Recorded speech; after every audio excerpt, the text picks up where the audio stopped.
Kia ora. I'm just going to run you through a very quick setup of the Janky reverb system. I will say that you won't be able to see all of my right mouse clicks, so any menus that I pull up, and I am holding my microphone, so I might have to step away just for a second to input using my keyboard, but generally this is all going to be done right in front of you. So first what I'm going to do is I am going to add an empty game object. I'll just reset these variables here so they're right in the it's right in the middle, easy. I'm going to call this listener. Usually you won't need to do this because you'll already have an audio listener in the scene, but there we go, added an audio listener to it. A audio listener set up with all of the relevant scripts is required for the system to work correctly. So once you have your audio listener in the scene, just select Setup Audio. Cool, and that's already populated and ready to go. The way that the system works is pretty simple. You have an audio reverb zone that you're always inside of, and this is being used to change, dynamically change to the target audio profile, reverb profile. At the beginning of the game, these settings here are collected and used as your initial state. So whatever you want your fallback reverb to be should be preset within the reverb zone before you start the game or before play. And you also need to, it'll spawn in with generic, but you need to change it to user so the system can properly access the audio reverb zone. Cool. Janky Listener is used by a lot of the different scripts. It's kind of like an outreach script, and it's what a lot of checks are done against. So that just takes an audio listener and the reverb zone. We have the Janky reverb transitioner, and this is very simple. Pretty much target properties for the audio reverb zone are input by the Janky reverb mixer down here, and then the script is just controlling a simple lerp from its current property array to this target property array. And I've also given you the ability to control the lerping speed, so you can adjust it how you see fit.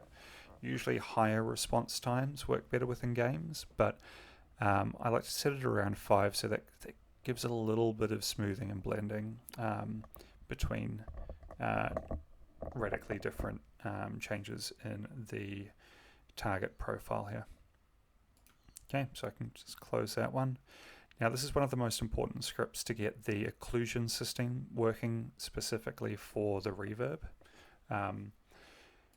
So it's generally on start it's set at everything. You want to choose just the layers that are going to contribute to blocking different reverb within your scene. So I'm just going to use default for this one, but it might be a myriad of different layers that you use.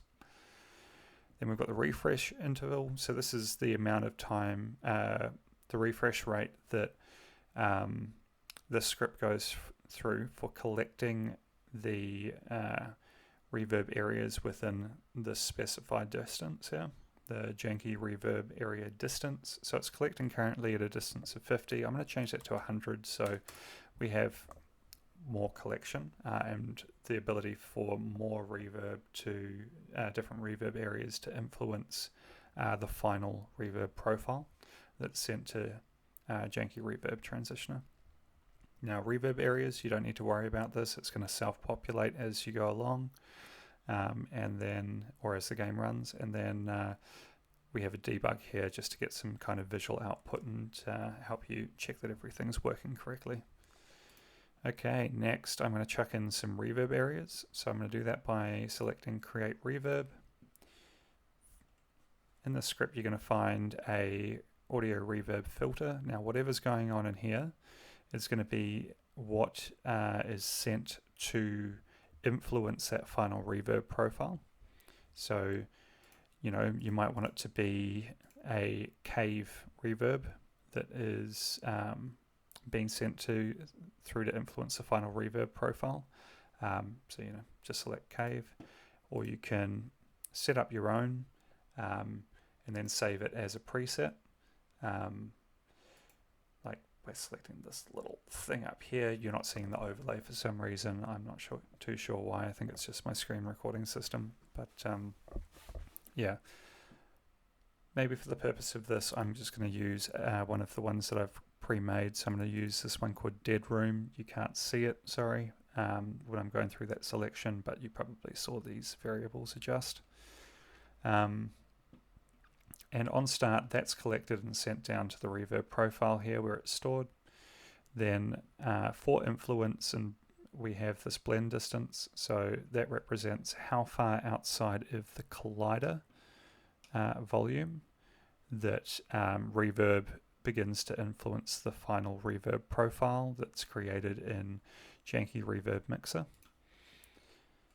Okay, and then we also have a blending curve, so you can better articulate how that blend distance affects influence towards the listener. But for most cases, you're just going to want a very simple linear curve as such. Then we've got the update interval, which is for the closest point. I'll talk to that in a little bit, but what it does is it finds the closest point on the mesh. I think I mentioned that possibly a moment ago, but it finds the closest point on the colliders mesh to the Janky listener at this update. During play there's also a visual readout against the reverb area that shows where that closest point is, which I'll show you. Generally you want to have it set to trigger, the collider set to trigger, and that's just because you want your player to be able to walk through the colliders or walk through the reverb zones rather than being affected by them. So yeah. Also something to consider there is when you're doing raycasts, if you leave the reverb zone to default, it might obstruct the raycast that you're doing. So you could optionally set up a audio zone layer or a reverb error layer, whatever you want to call it, just to stop things getting messy in that area. Okay, so I'm going to paste this out to a Z position of 15 within the scene because I've got a blend distance of 20. I've got my profile set up. I'm going to create another one, and I will change the collider for this to let's say a capsule collider, just to show off that that it can be done. Yeah, it takes any collider type apart from convex, non-convex mesh colliders. So we have that. I can see that collider's there, and it's nice and capsule-y, and let's make it a bit longer and long. Cool, and then I'm just going to put that to the other side so we can hear the mix between these two different reverb zones. Cool. Awesome. So it should be set up correctly now, and that means that when I press play, you should see two lines appear from yep, there we go. So reverb area 1, reverb area 2, and listener in the middle, and you can see the influence in the gizmo. The more influence it has, the more green it is. The less influence it has, the redder it is. And then if I bring in, let's say, a cube, I can, oh, where have you gone? I can use that cube to occlude that reverb area down here. Also for the closest point, that's represented in a little gizmo on the mesh there. So same thing on the other side, and you'll see that that changes at that regular update that we specified relative to the Janky listener. So at the moment you're not hearing any reverb because nothing's playing in the scene. So I'll quickly set up a JankyAudio loop. I'm not going to go through any of the functionality of this at this point in time. So I'm just going to very quickly set it up. Let's go with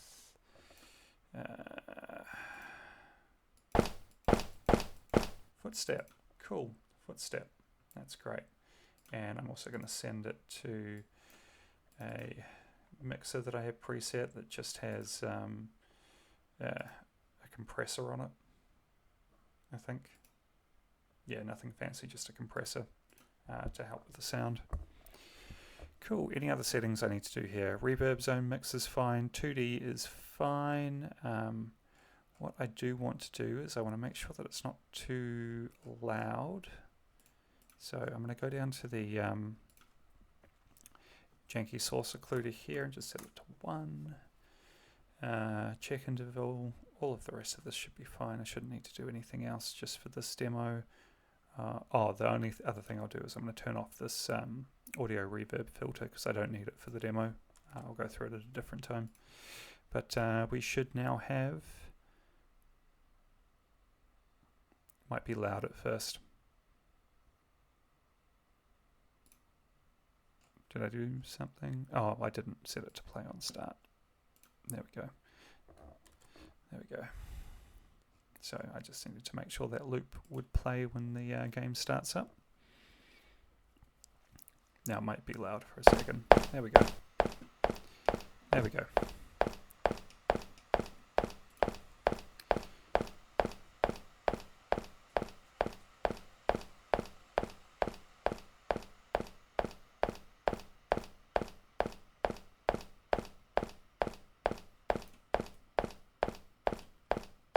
Ah, that's why. I'm moving the audio loop, not the listener. Let's do that one more time. I should be moving the listener to get changes in the profile. There we go. So you can see the two reverb areas are being consumed.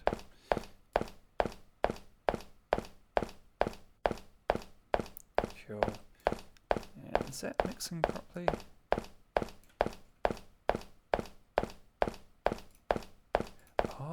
Something occluding them. I think something might be occluding them. They're self-occluding.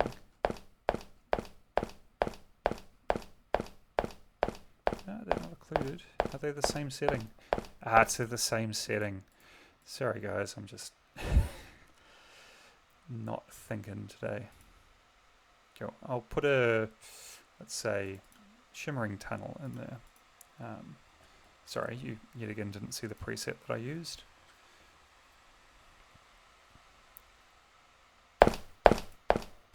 There we go. So now we're getting two different reverb profiles mixing together.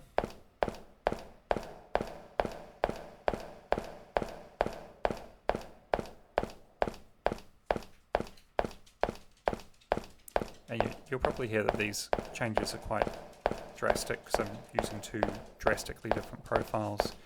Generally you just want to go with something a little bit subtler. Yeah. And then we can mix back to the original profile.